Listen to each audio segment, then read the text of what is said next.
Hi, everybody. Uh, Somebody at Facebook randomly saying encouraging and positive things in a long string of what to me is mostly gibberish things like be kind and be true to yourself and stay positive. I only speak American, so that stuff is pretty alien to me. But one of this block of broken off, semi grammatically incorrect suggestions in my friend's post was just tell a funny story. Um, so I'm going to do that. It's a true story about the time I saw Pigface uh, in a rumble in New Orleans. So this has been lost down the memory hole a little bit. The Pigface was a sort of a super band, industrial all star band. Now this was right at the top of their weird career. I remember that we thought Trent Reznor might be in the band the night we saw them, but we knew he wouldn't because he'd just become a huge rock star. So that it must have been 1990. Um, I was living in Hattiesburg at the time. A girl named Beth. Our acid dealer was a guy named Marty, who was into hippie music, but the kind of guy who just will, drop acid and see any weird music live because he was smart.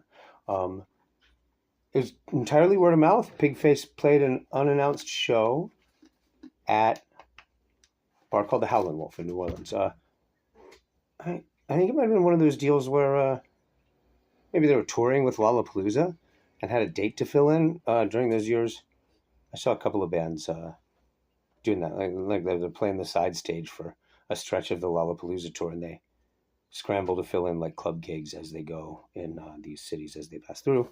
Uh, I don't remember. In any case, it was word of mouth only. It was an unannounced show. Um, but Pigface was this weird super band. Members of Ministry, members of Killing Joke, members of KMFDM. Uh, Now, forgive me in advance because this is not my area of expertise musically. Uh, and friends who were really into that kind of what was then called industrial music. Enough so that I was listening to a smattering of it then. If you were an acid head in the early '90s, you'd be dumb to ignore wax tracks. That's for sure. But I mostly did. But I knew who Pigface were, and I had their first album actually at that time. Weird and difficult music. I recommend listening to Pigface. Actually, they're really interesting. So, so I don't really know who any of these people were. Now, as this unfolded, and afterwards, when people were talking about these incidents that I'm about to describe, we definitely, like, I got briefed on who I was talking about in telling this story later on, but it was like semi-briefing. So forgive me for when I say the guy from Ministry. I don't know who the fuck I'm talking about, and when I say the guy from KMFDM, I kind of don't even know who that band is. So, the Howlin' Wolf's kind of small bar, like 3 or 4 times the size of this apartment. It was pretty packed, maybe 100 people there. And it was the kind of bar small enough, maybe 100 people was packed. A lot of people from Mississippi, a lot of people I knew. Actually, we kept joking about how it seemed like it was more of a Mississippi crowd than a Louisiana crowd, than a New Orleans crowd. Everybody was on acid, it seemed like pretty much, and everybody was drinking hard liquor fast. And there was this vibe in the air. It was like I had an older friend who was at Altamont. Uh, when I was 16, he insisted I go out of my way to watch Gimme Shelter. He's right. Gimme Shelter is an amazing documentary, but you get the impression like Gimme Shelter, like the first half of that, the part of the movie that's about Altamont. There's a whole bunch of just atmosphere shots of hippies being hippies, like half of Woodstock, but it all feels weirdly creepy, and it's not like they're doing it with editing tricks or music. It's just every specific fragmentary moment they use in montage seems like something's wrong. Something's about to go wrong. You can't put your finger on it. My friend Mark, who was at that show, said, and when he told me this, I was too young to really know what he meant. But it's sort of an acid thing. It's the collective consciousness. He's like, they didn't pick shots to give you that impression that it was creepy and things were going to go bad that day. everything that day felt like that. Every interaction, all the people, something was just wrong. This Pigface show, the Howlin' Wolf, was like that. Like the vibe was not right, uh, and I was worried. My girlfriend Beth, our friend hippie Marty, uh, I you know we're I don't know. The whole night I had the sense that I might have to flee any second. And I hung back by the front door of the bar a lot, especially towards the end of this. So the opening band is sort of a straight punk rock band, and it's sort of like replacements, kind of sloppy drunk punk kind of mode. They're pretty good. They closed with a song called "I'm Okay" that's about going on a killing spree, and the singer tore off all his clothes, and this frankly very chubby guy with frankly a very small penis rolled around in broken glass all over the bottom of the stage screaming "I'm okay" over and over for like 6 minutes. How their set ended, and I did sort of set the tone. Then Pigface came out, and there's like, it's a bar show. There was some kind of back room somewhere, but not really. Stage is just risers, like it's like just a foot high. The kind of stages most of the bars bands play out of Mississippi have, and just sort of like cornered into the back wall. Like maybe the building would have been more comfortable with a couple of pool tables, and at some point probably was. So it's sort of a jumble of amplifiers and equipment on the stage. There's like half a dozen guys. They've got multiple drum kits set up. Remember that. There's like 2 drummers, and they've got guitars and bass rigs set up and amps out front, 3 or 4 sort of stations. And then they're doing some kind of weird, it's clearly a weird improv game, like acting improv. Like there's 6 or 7, or like wrestling, like tag team wrestling. Like there's 6 or 7 guys clustered at the back of the corner of the stage, and they're all listening really attentively, smoking cigarettes. And then every now and then, one of the guys playing would just put their gear down, just, get the guitar feeding back and lean it on the amp, and somebody else would come over from the smoking area at the back of the stage and take over. It's a really interesting live experience. They're cool. We didn't get to hear much of them because, like, I think it's like the second song. The guy I was told was the guy from KMFDM, was a tall guy with a shaved head and a British accent. And the other guy out front at this point, I was told, was the guy from Ministry. I have been told over and over again which guy from Ministry this was, but it's actually a little hard for me to keep them straight because I know people who know like everyone in that band. And I do listen to Ministry a little bit because I'm not a Philistine, but somebody will have to correct me on not knowing this guy's name before I tell this story again. I don't know how you're going to make sure I remember it, but so those are the 2 guys out front. And this is like, the structure of what this song was like vocal, scrocky guitar, back and forth dialogue, like a Page Plant doing a blues thing. Except it was crazy industrial music. There's a raging pit. Just 2 raging a pit.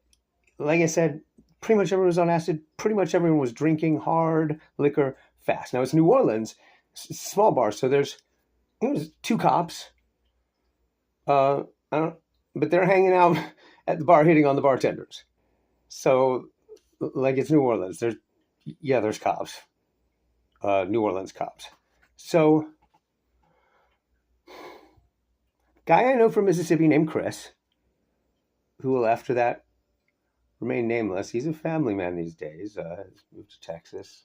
He's sort of a square, sober guy. I don't know. So he looks a little creepy on Facebook these days. But in those days, he was one of the few people I knew who was a little bit more dangerous with the acid and the whiskey than me. So there's like a raging pit, people jumping around. And at some point during the song, my friend Chris goes fast up on the stage, sort of bundled over like a football player, grabs the mic stand with the mic on it that the KMFDM guy has been using, incidentally bashing him hard in the forehead, which I don't remember exactly how that worked because it's a mic on a mic stand, dude's singing into it, dude's a tall guy. I don't know, but Chris grabbed it and bundled the mic and the mic stand up, bashed the KMFDM guy over the forehead, like right about here on the other side, as he dove back into the pit with the mic and the mic stand. And suddenly, it was like in a football game when everybody piles up. like suddenly there's just 20 people beating each other in a heap on the floor, and the cops laying in with clubs. And I'm not sure exactly why that's what happened there. I mean, Chris must have bashed into some people with the mic stand coming back into the pit. Like I didn't see, it wasn't that clear to me. And while the cops are busting heads here, I said I better retreat to the front door. Like the front door of this bar was to my right of the stage and over some and sort of behind the bar. But I was also trying to keep an eye on what happened to Chris, because the two cops grabbed him and dragged him outside,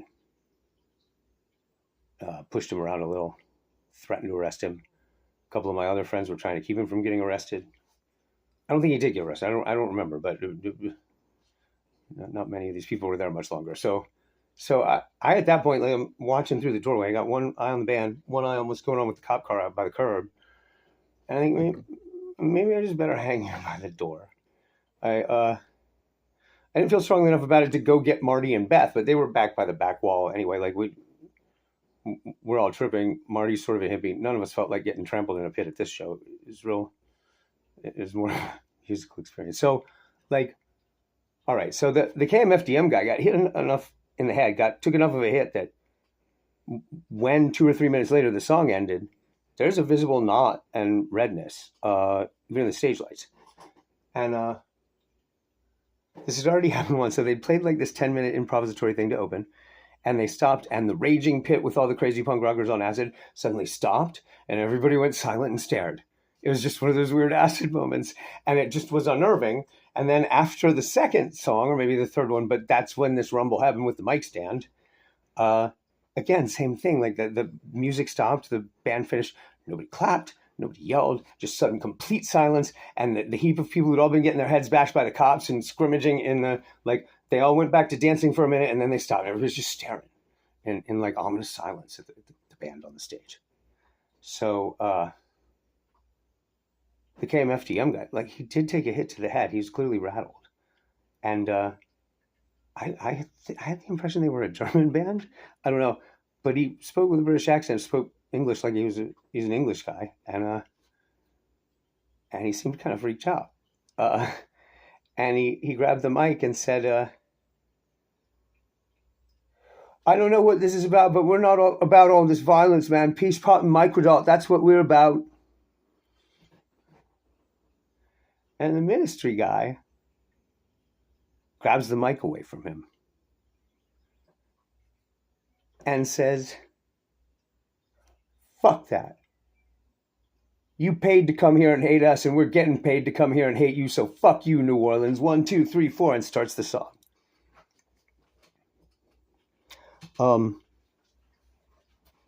Sort of, because it didn't ever really start, because what happened as soon as he said fuck you, New Orleans, and tried to fire up the band, is the crowd surged up onto the stage and destroyed it.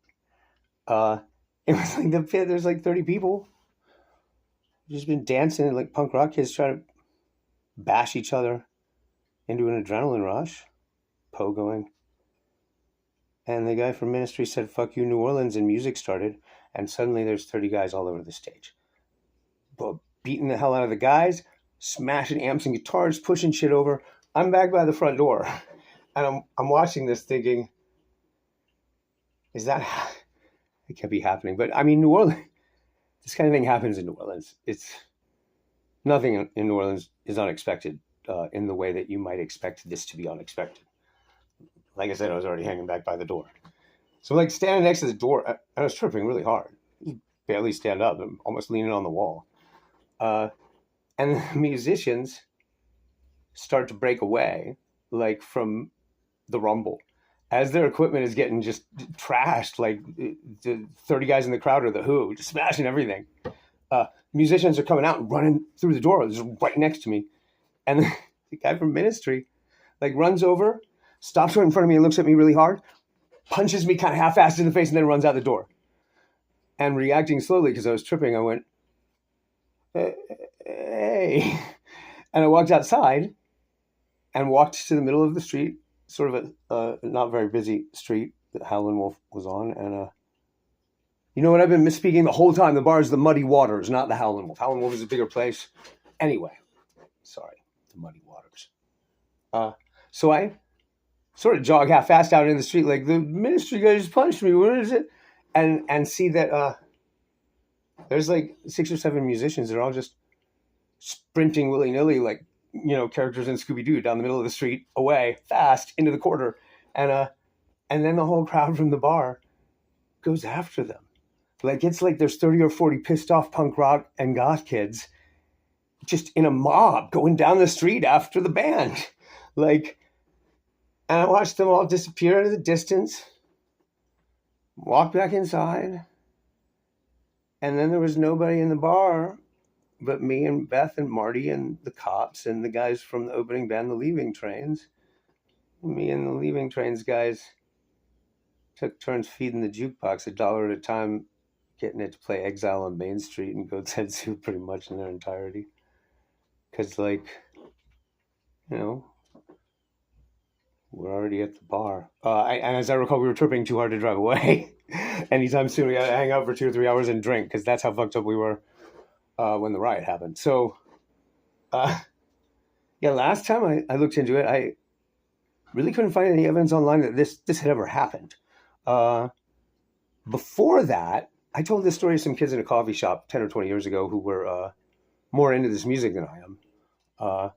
And this is at the beginning of the internet days. This was in like 04, 05. One of these younger guys came to me the next day and said he'd gone looking. And he did find some textual evidence that pretty much everyone who was in that band that night refused to ever play New Orleans again, at least for a long goddamn time. Like, pretty sure Ministry just didn't play shows in New Orleans for a long time. I don't remember the details, but he was like, yeah, that's you can find this evidence that those guys all individually and their bands got pissed off at New Orleans. But there's nobody online has explained what happened or what the story is. And I think that's at least somewhat blown over by now. I remember looking at the Ministry tour dates, one of the last times that those guys toured, and thinking, so they're playing New Orleans again. That's nice. I guess I still owe that guy a punch in the face. It's also the time he tried really hard to fuck my girlfriend after a show I was not at. I wasn't there. I guess that's forgivable, though. She was backstage. And I'm not sure it's the same guy, because the guy from Ministry could be 2 different guys, actually. There's 2 guys from Ministry, but I'm sure you guys all know that. Everyone but me knows more about this band than I do.